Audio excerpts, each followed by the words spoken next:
જસદણનું આટકોટ ગામ છે તે ગામમાં હજારો વાહન પસાર થાય છે।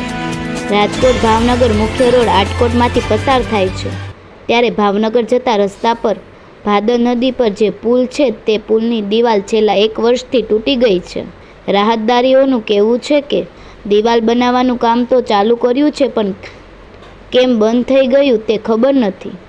રાત્રિના સમયે કોઈ વાહનવાળા આ પુલ પરથી નદીમાં ખાબકે તો જવાબદાર કોણ? વાહનોમાં બેસેલા મુસાફરોને જાનહાનિ થાય તો જવાબદાર કોણ? કુંભકર્ણની નિદ્રામાં સૂતેલા તંત્રના અધિકારીઓ ક્યારે જાગશે? જ્યારે કોઈ જાનહાનિ થાય ત્યારે આટકોટ ગામના લોકોની એક જ માંગ છે કે તાત્કાલિક આ પુલ પરની દિવાલ બનાવવામાં આવે। હવે વાત કરીએ આટકોટ રોડ અને રસ્તાની। વરસાદમાં તંત્રની પોલ સતી થાય છે। બિસ્માર હાલત, રસ્તા પર મોટા ખાડા તંત્રને નથી દેખાતા। વાહન ચાલકોને રસ્તા પર પસાર થવા માટે બહુ જ પરેશાની વેઠવી પડે છે। નાના વાહનોમાં ભાંગ તૂટી થાય છે, રિક્ષાના ચીપિયા ભાંગી જાય છે, 4 વ્હીલની વ્હીલ પ્લેટો તૂટી જાય છે।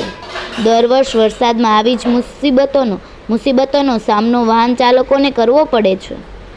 દર વર્ષ વરસાદમાં રસ્તાઓનું ધોવાણ થાય છે તેનું કારણ છે નબળી ગુણવત્તાનું મટીરીયલ। પેલો વરસાદ થયો નથી તે રસ્તાઓનું ધોવાણ થયું સમજી લેવાનું। મોટા ખાડા પડી જાય। આ રસ્તા પર અનેક સરકારી બાબુઓ પસાર થતા હોય છે પણ તેમને નજરે આવા રસ્તાઓ દેખાતા નથી, મોટા ખાડા દેખાતા નથી। વાહન ચાલકોની પરેશાની તેમને સમજાતી નથી।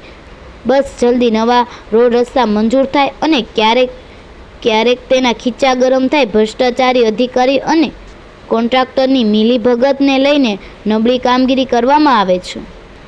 આટકોટ બસ સ્ટેશન નજીક મોટા ખાડા પડી ગયા છે। જો આ ખાડા પૂરવામાં નહીં આવે તો ક્યારેક મોટી દુર્ઘટના સર્જાઈ શકે છે।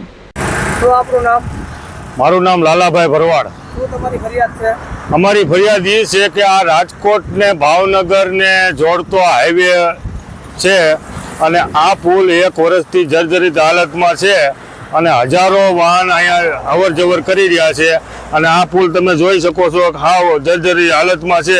અઠવાડિયા પહેલાં કોન્ટ્રાક્ટરો કામ થોડું ઘણું કરી અને વયા ગયા છે અને 15 દિવસથી એમ તેમ પડ્યું છે અને આ રાત્રે કોઈ અજાણ્યા વાહન આવી અને આમાં ઘરી જાય તો આના જવાબદાર કોણ?